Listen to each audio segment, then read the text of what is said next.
talk about Kamala Harris. You think you just fell out of a coconut tree? I'm gonna now code switch.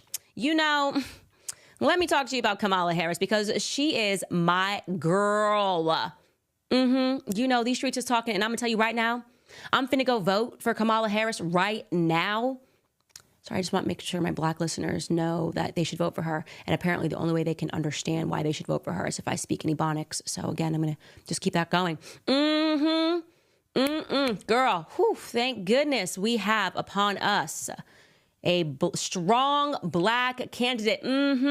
So here's the deal. You have Kamala Harris, and she was throughout her entire political life a very proud Indian woman. And that makes sense because in case you didn't know this, Kamala Harris, despite being some percentage of Black, her father is not fully Black, her mother is fully Indian.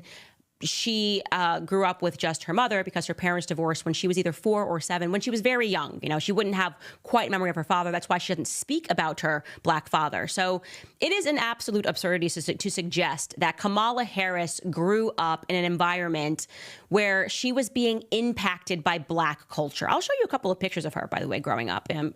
There she is. This is her as an adult, obviously, with her mother, and perhaps, I'm guessing, her sister, not entirely sure.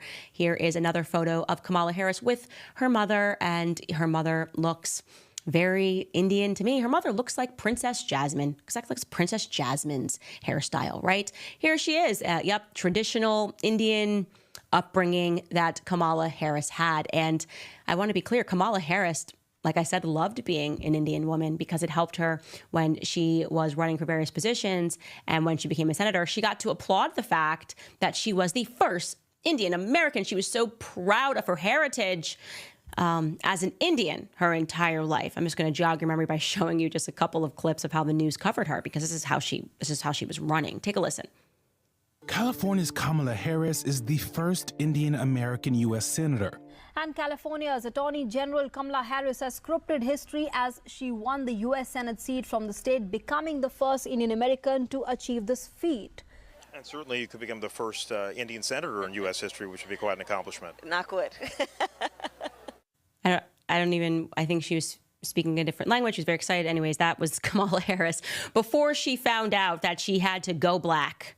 She had to go Black. And that is what has to happen if you want to secure the Black vote and you're a Democratic candidate. They're not even updating the manuscript. I respect it. They are like, okay, what do we do every 4 years? They're like, okay, first find a Black person that dies in the hand of police. Got it. Done. Talk about that person and talk about police brutality. Got it. Done. Who we got? We got Sonia Massey. Okay, we're going to start talking about her. Get them all fired up. Let's do some headlines against Black conservatives. Go after Candace Owen. Okay, great. Got it. Done. What's next? We need you to just go Black. Can you do that? Yes. What do I have to do to be Black? Well, you got to find some rappers to say, like, you know, you're Black, because that's how you become Black, by the way. Apparently, you just have to have a couple of rappers shout you out in the right way, because, you know, Eminem shouted me out in the other way. The rappers, I guess, are doing the check now of who's allowed to be Black and who's not allowed to be Black. And so it makes perfect sense since Joe Biden, I know she probably wanted to call Cardi B, but, you know, they were like, oh, we already used Cardi B in 2020 to get Joe Biden elected. And then Joe Biden didn't speak about Cardi B for 4 years. Definitely didn't hit her up, call her for any advice. It might be too hot right now. If we hit her back up, let's try somebody similar to her or someone that she's friends with. Megan Thee Stallion. And you know that she was like, who is Megan the Stallion? What is that? Like at the Kentucky Derby? We're voting on a horse? No. Megan Thee Stallion. She's like one half of the hip hop WAP duo. And she was like, okay, like whatever, get her on the phone. And they said, Megan, the White House is calling and we have a woman who's now Black. She said no Black experiences. Definitely wasn't getting her head popped by the brush like the rest of us were. She has no idea what that means. She doesn't even get that. She's like, we're talking about moving your head, just getting hit by a brush. But she's going to lean into this and we need you to get on stage and just twerk because that's what you Black people like, right? And Megan Thee Stallion answered the call. Here she is, guys, on stage, shaking her booty for Kamala Harris.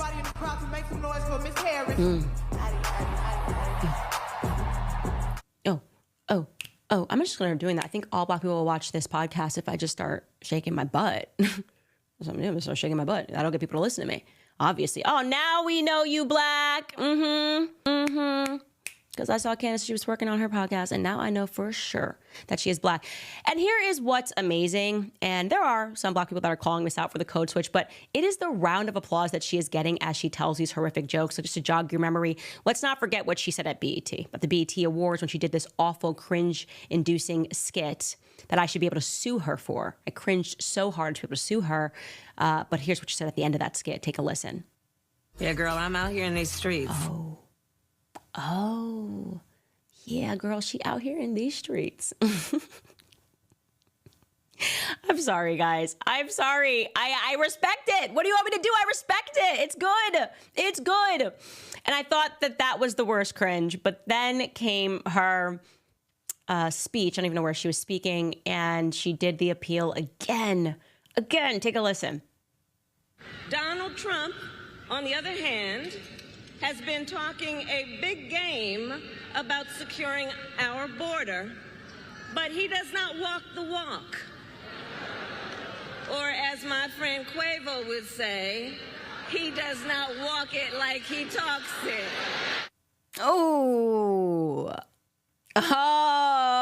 she's friends with Quavo. What's next? Eminem gonna drop a couple of songs telling her she's definitely Black, not like Candace Owens. Yo, yo, yo.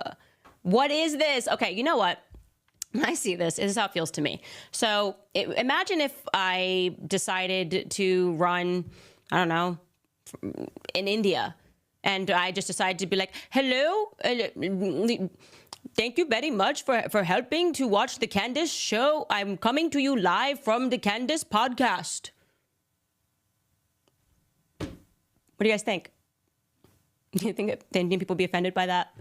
Because that's literally me watching her try to code switch and put on a Black scent, right? Becoming I guess, a cartoon stereotype of what she believes every Black person sounds like and can relate to. That's what it's like for me as I watch that.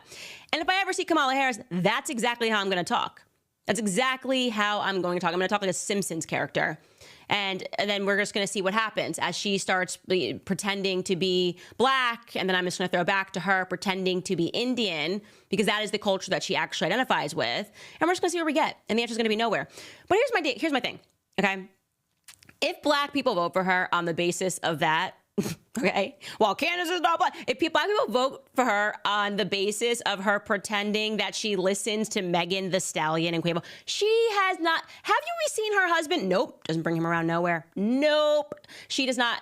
Have you seen her entire family? There is no one in that household that is listening to Megan Thee Stallion. Not a single person that's listening to Megan Thee Stallion, least of all her. Okay. But if you're going to vote for her according to that, you deserve what you get.